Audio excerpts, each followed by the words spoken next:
Selamat datang di Cerita Warung Kopi.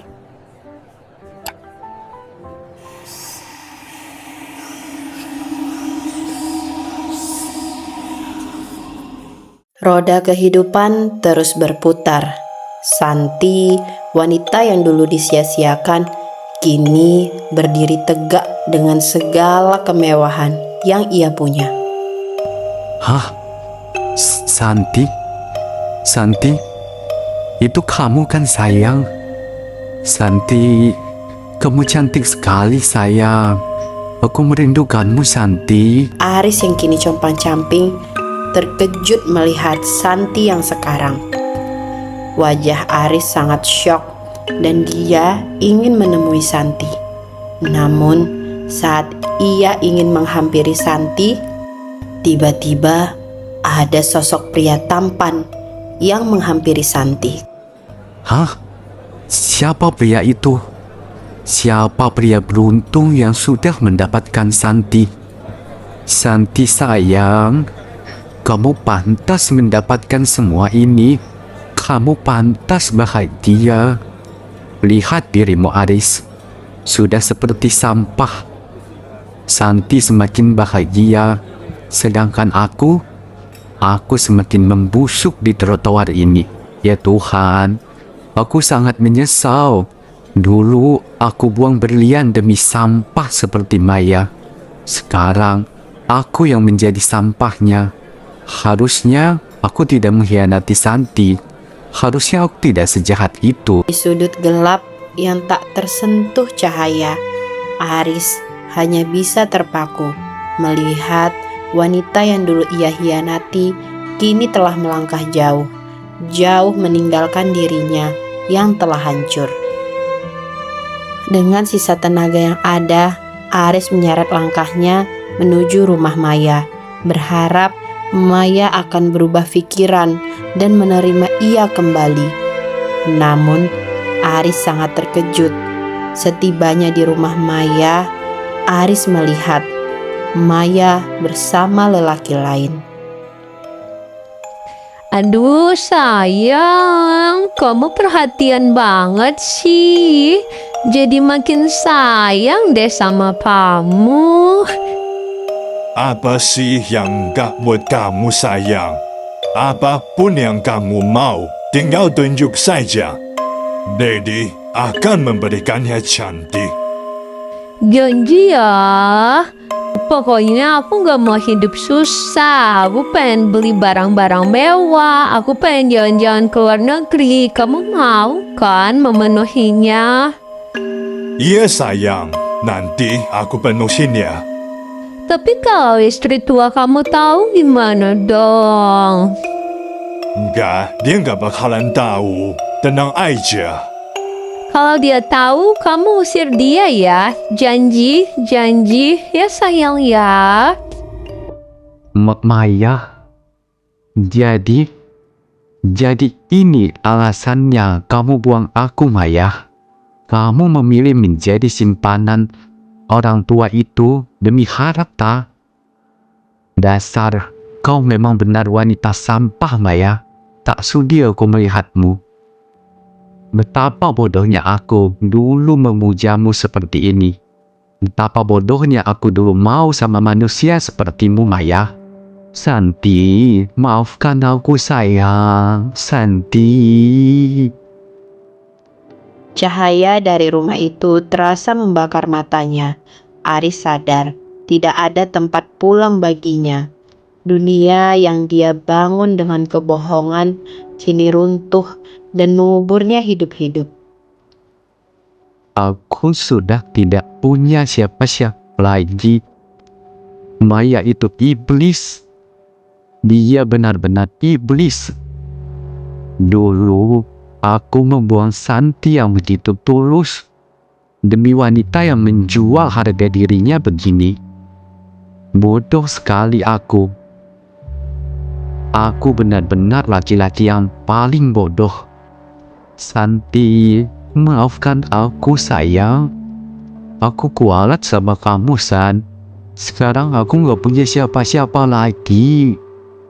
Tuhan selalu punya cara unik untuk mempertemukan dua jiwa yang telah terpisah, bukan untuk bersatu kembali, tapi untuk menyelesaikan utang maaf yang belum terbayar. Santi menemukan Aris yang kini kondisinya sudah sangat mengenaskan. Astaga, Mas Aris? Mas Aris, ini kamu kan? Kenapa kamu jadi seperti ini, Mas? Apa yang terjadi sama kamu, Mas? Kemana Maya, Mas? Aris mencoba bicara dengan sisa tenaga terakhirnya. Air mata menetes di antara luka di wajahnya. Santi, akhirnya kamu datang. Aku memang pantas seperti ini, Santi. Maafkan aku. Aku sudah mengkhianati ketulusanmu. Demi iblis itu, aku kualat, San. Mas Aris, aku sudah memaafkanmu dari dulu, Mas. Aku tidak pernah menyimpan dendam kepadamu. Kamu jangan menangisi sampah seperti aku, Santi. Aku tidak pantas mendapatkan itu semua. Aku hanya ingin kamu tahu bahwa aku menyesal pernah menyia-nyiakanmu, Santi. Sudah, Mas, jangan bicara lagi.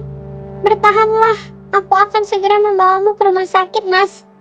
Di bawah temaram lampu jalan, Aris pergi membawa penyesalannya, meninggalkan dunia yang memberinya pelajaran paling pahit tentang arti sebuah kesetiaan.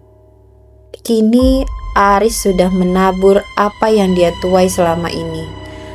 Untungnya Aris masih sempat bertaubat dan meminta maaf kepada Santi, istri pertama yang dia lukai hatinya. Kini kejahatan selalu berujung pada penderitaan. Maya harus menanggung akibat dari ilmu hitam yang pernah ia kirimkan sendiri. Setelah kepergian Aris, ilmu itu kembali mencari rumah untuk dia tempati. Itu adalah Maya, orang yang mengirim ilmu itu sendiri. Kini Maya mengalami gangguan jiwa. Jangan ganggu aku. Jangan kejar aku. Jangan. Dendam dan sihir yang ia tanam kini berbalik menjadi penjara bagi jiwanya sendiri. Aku cantik kan? Aku kaya kan?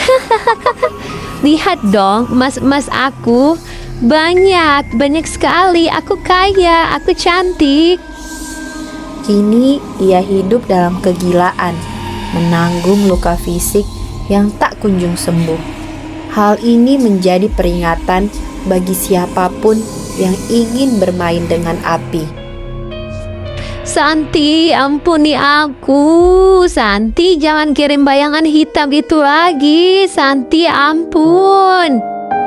Kini Santi sudah hidup dengan tenang dan bahagia. Semua dosa-dosa Aris yang lalu telah ia maafkan, dan dia ingin menjalankan hari-harinya dengan suami barunya.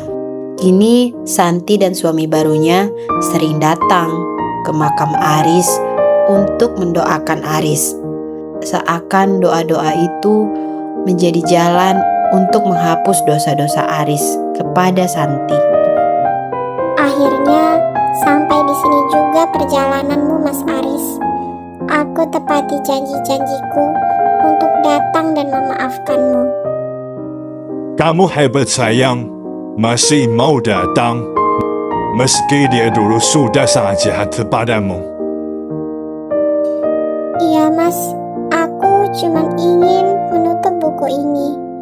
Aku ingin dia tahu kalau aku tidak pernah hancur seperti yang dia bayangkan. Kamu dengar itu kan, Aris? Karena kebodohanmu menyia-nyiakannya, sekarang dia menjadi milikku, wanita paling berharga dalam hidupku.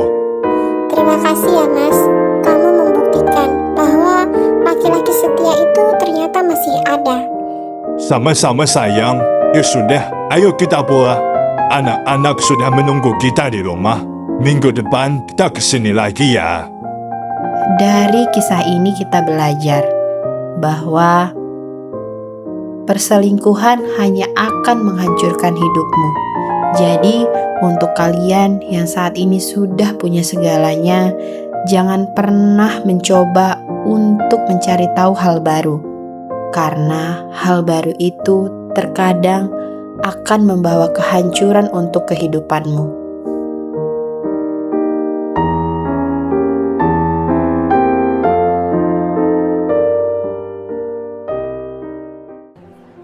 Terima kasih sudah menonton.